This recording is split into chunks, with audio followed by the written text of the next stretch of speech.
Évidemment, l'intensité de l'outrage fait à Daniel Obono n'est évidemment pas à démontrer. Il y a une sorte de force d'évidence. Votre présence ici, les commentaires partout en France, les réactions même jusqu'à celui du président de la République, qui je le rappelle, a quand même pris attache avec Daniel Obono pour lui manifester son indignation et sa solidarité, montrent que cet outrage-là est bien constitué.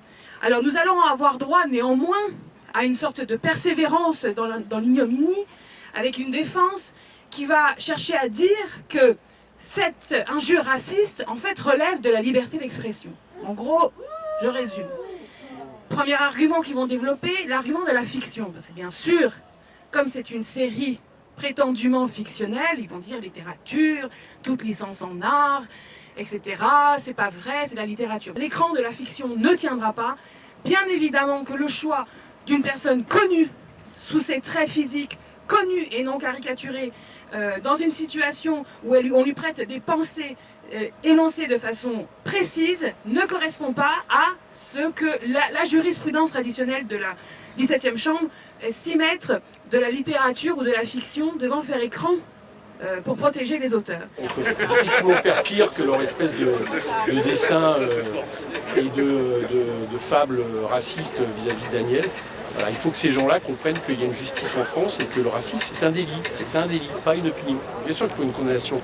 Vous avez vu à l'heure actuelle assouplir leur ligne depuis quelques temps, vous les avez vus ne pas donner la parole à des militaires factieux, de ne pas continuer à faire du racisme à longueur de page, bien sûr que non. Donc ils n'ont rien reconnu du tout, ils savent qu'ils sont en faute, ils essayent de calmer les choses.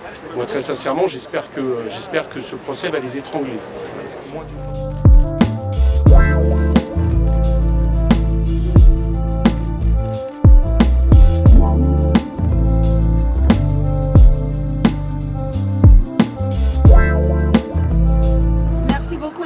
D'être venus aujourd'hui. Merci à mes collègues, amis et camarades députés et puis surtout à vous tous et toutes. Je sais qu'il y a beaucoup de gens qui m'ont écrit en disant qu'elles ne pouvaient pas être là et ils sont là en pensée. Ça compte beaucoup et c'est vraiment très important d'avoir ce soutien si large et si unanime, y compris si transpartisan, parce que je crois qu'aujourd'hui se joue quelque chose d'important pour moi, personnellement, intimement, mais je crois aussi pour nous tous et toutes. On voit aussi aujourd'hui que c'est un climat général nauséabond, toxique. Et c'est pourquoi je crois que à la fois le fait d'être vous ici pour signifier aussi que à travers la plainte du ministère public, ces propos, cette attitude et cette normalisation du racisme et de la xénophobie ne sont pas acceptables et doivent être condamnés, non seulement politiquement, mais aussi juridiquement par la justice, parce que le racisme